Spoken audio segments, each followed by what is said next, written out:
আসসালামু আলাইকুম। তালের পিঠা বানানো হয়েছে। আমি ফ্রিজ থেকে তাল বের করে এনেছি। তালটা শক্ত ছিল। ডিপ ফ্রিজের তাল। আমি বেশ ঠান্ডা, হাত দিয়ে করা যাচ্ছে না। আমি তালের মধ্যে এখন গুড় কেটে দিব। গুড়ও ফ্রিজেই ছিল। আমি চিকন চিকন করে একদম গুড় কেটে নেব। বেশি বড় হলে তালের সাথে মিশবে না। এইভাবে আমি সবগুলো গুড় কেটে নিলাম। যেটুকু লাগবে আমি সেটুকুই কেটে নিয়েছি, সবগুলোর দরকার নাই। আমি গুড় আর নারকেল তালের সাথে মিশায় করে নিলাম। এখন চালের গুঁড়া দিয়ে দিচ্ছি। শুকনো চালের গুঁড়া দিয়ে বানাবো। আমি চালের গুঁড়া সব একবারে দিব না, আস্তে আস্তে দিব আর আস্তে আস্তে নাড়াচাড়া করে ব্যাটারটা রেডি করব। এখন আমি আরেকটু দিতে হবে, আরেক কাপ দিব। একবারে 2 কাপ দিলে দেখা যাবে যে বেশি হয়ে যাবে, এর জন্য একবারে দেইনি। আবার এখন সুন্দর করে এটা ব্যাটারটাই মেন, সুন্দর করে মাখিয়ে নিতে হবে। এটা মাখার উপরেই নির্ভর করে পিঠাটা কেমন হবে। যত মাখা যাবে পিঠাটা তত সফট হবে, আর ভালোভাবে না মাখানো হলে পিঠাটা হার্ড হবে। আমি 1 প্যাকেট গুঁড়া দুধ দিয়ে দিলাম। মিষ্টি একটু কম হয়েছিল, আমি একটু ঝোলা গুঁড়ো দিয়ে দিলাম 2 চামচের মতো, আর সামান্য একটু লবণ দিয়ে দিয়েছি। এখন ব্যাটারটা আমার মাখানো হয়ে গেছে।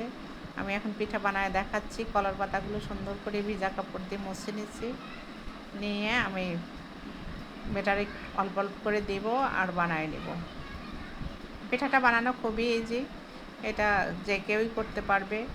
দেখলেই বোঝা যাবে যে কিভাবে করতে হবে, আর না দেখলে মনে হবে যে বেশ কঠিন। এইভাবে আমি সবগুলো পিঠা বানাবো। আরেকটা বানায় দেখাই দিচ্ছি। অল্প অল্প করে ব্যাটার নিতে হবে আর পিঠা বানাতে হবে। দেখেন কেমন মজা, খুবই ইজি, তাই না? এভাবে আপনারাও বানাবেন। এখন তো তালের মৌসুমে চলছে। তাল তো জাল দেওয়া সবাই পছন্দ করে না, তাল দিয়ে সব রকম পিঠাই হয়। আমি এতগুলো বানায় নিয়েছি আর বাদ বাকিটা এখনও আছেই। আমি ভাজা শুরু করে দিলাম। এটা দিয়ে আমি ঢাকি দেব। ঢাকি দিলে তাড়াতাড়ি ভাজা হয়ে যাবে। সিদ্ধ তাড়াতাড়ি হয়ে গেলেই কলার পাতাটা পুড়বে না। আর যদি ঢাকি না দেওয়া হয় সিদ্ধ হতে দেরি হবে, পাতাটা পুড়ে যাবে। ওই জন্য ঢাকি দিতে হবে। আমি দেখেন ছোট বড় সব রকমভাবেই বানিয়ে নিচ্ছি। আমি এইভাবে সবগুলো পিঠা ভেজে নেব। এটা আমার দাদি, নানিরা, মায়েরা এগুলো বানাতো। এখন তো এই পিঠাটা সবাই ভুলেই গেছে। এই পিঠা বানানো কলার পাতা লাগে, না হলে কাঁঠালের পাতা লাগে। আগে এই পিঠাটাই সবাই বানাতো, এখন এটা অনেকে চিনেই না। আমি দেখেন এতগুলো পিঠা সব ভেজে নিচ্ছি। কেমন হয়েছে অবশ্যই কমেন্টে জানাবেন।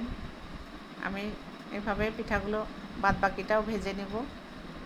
আমার পিঠাগুলো কেমন হয়েছে অবশ্যই জানাবেন। আল্লাহ হাফেজ।